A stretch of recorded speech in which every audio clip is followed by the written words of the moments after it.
যারা এই গাছটাকে দেখতেছেন অবশ্যই সবাই চিনেন গাছটা কি গাছ।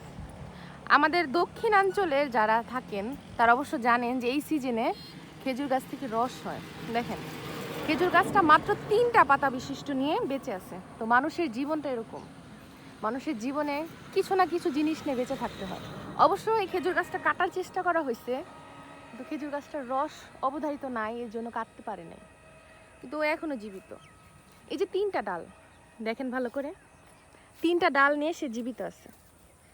তা একটা মেয়ে মানুষের জীবন এরকম, উপরে কোনো ছন্ন ছাড়া, কোনো ছায়া দেওয়ার মতন তার কেউ নেই, কিন্তু এই যে 3টা পাতা বিশিষ্ট একটা মেয়ে মানুষ, তার এই 3টা বিশিষ্ট বলেন, তার সন্তান বলেন বা তার কোনো আত্মমর্যাদা বলেন, তার এটা নিয়ে বেঁচে থাকে। তো এই খেজুর গাছটাকে দেখলে একটা নারীর কথা মনে পড়ে।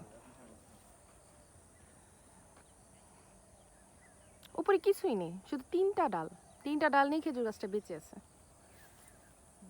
দেখেন পাশে ধান ক্ষেত।